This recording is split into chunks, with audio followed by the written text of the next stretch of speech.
ನನಗೆ ಕೇಳಿಸಿತಯ್ಯ. ಹಸ್ತಿನಿಂದ ನೇರವಾಗಿ ಈ ಕಡೆಗೆ ಬಂದಿದ್ದೇನೆ.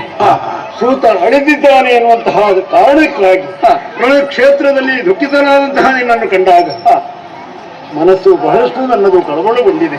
ದೇವರೇ, ನಿನಗೆ ಸಾಂತ್ವನವನ್ನು ಹೇಳ್ತಾ ಇದ್ದೇನೆ ಅಂತ ಭಾವಿಸಿ. ಹಸ್ತಿನೆಯಿಂದ ನಾವು ಹೊರಡುವ ಕಾಲಕ್ಕೆ ಈ ತಿರುಗಾಟದ ಅವಧಿಯಲ್ಲಿ ನೀವು ನಮ್ಮ ಜೊತೆಯಾಗಿಯೇ ಇರ್ತಿದ್ರೆ ಇವತ್ತೊಂದು ಇಂತಹ ಪರಿಸ್ಥಿತಿ ಬರ್ತಾ ಇರಲಿಲ್ಲ. ಅಗತ್ಯ ಇರಲಿಲ್ಲ.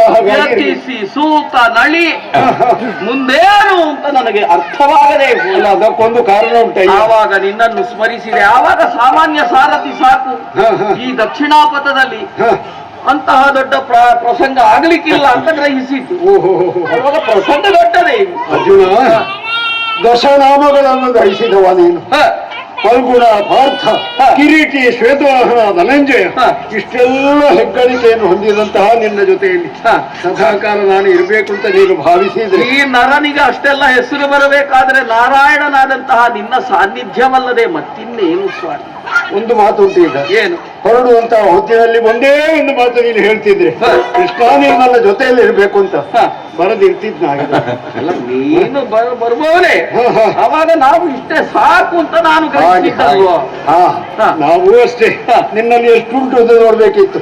ಕುರುಕ್ಷೇತ್ರದ ರಣರಂಗದಲ್ಲಿ ನಿನ್ನದಂತಹ ಶಕ್ತಿಯ ಮೂಲಕವಾಗಿ ಎಷ್ಟು 18 ಅಕ್ಷೋಣಿಯ ಸೇನೆ ಸೇರಿದಂತಹ ಅವಸ್ಥೆಯಲ್ಲಿ 11 ಅಕ್ಷೋಣಿಯ ಕೌರವ ಸೇನೆ ಅದನ್ನೆಲ್ಲ ಸಂಹರಿಸುವಲ್ಲಿ ನಿನ್ನ ಪಾತ್ರ ಎಷ್ಟು ಅಂತ ನನಗೆ ಗೊತ್ತಿತ್ತು. ದೇವರೇ, ನಮ್ಮಲ್ಲಿ ಎಷ್ಟುಂಟು ಎನ್ನುವುದಕ್ಕಿಂತಲೂ ಅದು ಪ್ರಕಾಶಕ್ಕೆ ಬರಬೇಕು ಅಂತ ಆದರೆ ನಿಮ್ಮಂಥವರು ಇಲ್ಲದೆ ಇದ್ರೆ ಹೇಗೆ ಸಾಧ್ಯ? ಹಾಗೆ ನಿನ್ನಲ್ಲಿರುವಂತಹ ಶಕ್ತಿ ಅಷ್ಟೇ ಉಳಿದಿದ್ದ ಏನಾದ್ರೂ ಕಡಿಮೆ ಆಗಿ ಕುರುಕ್ಷೇತ್ರ ಯುದ್ಧದಲ್ಲಿ ನಾನು ಮಾಡಿದ್ದೇನೆ ಎನ್ನುವ ಹೆಗ್ಗಳಿಕೆ ಏನೋ ನನಗಿಲ್ಲ ಸ್ವಾಮಿ. ನೀನೇ ಹೇಳಿದೆ, ಮಾಡುವವನು ನಾನೇ, ಮಾಡಿಸುವವನು ನಾನೇ, ನಿಮಿತ್ತ ಮಾತ್ರಂ ಭವ ಸವ್ಯ ಸಾಚಿ. ಹಾಗಿದ್ರೆ ನನಗೆ ನೆನಪುಂಟಲ್ಲ ಅದು. ಖಂಡಿತ. ಹಾಗಿದ್ರೆ ಇಲ್ಲಿಯೂ ಸಹ ಅಷ್ಟೇ ಆದದ್ದೀಗ. ಸದ್ಯಕ್ಕೆ ನಾನು ಇಲ್ಲಿಗೆ ಬರಬೇಕಿದ್ರೆ ಸಮಯ ಹೀಗೆ ಕೂಡಿ ಬರಬೇಕು ಅಂತ ಆದದ್ದು. ನಾನು ಇನ್ನು ತಡ ಮಾಡುವುದಲ್ಲ.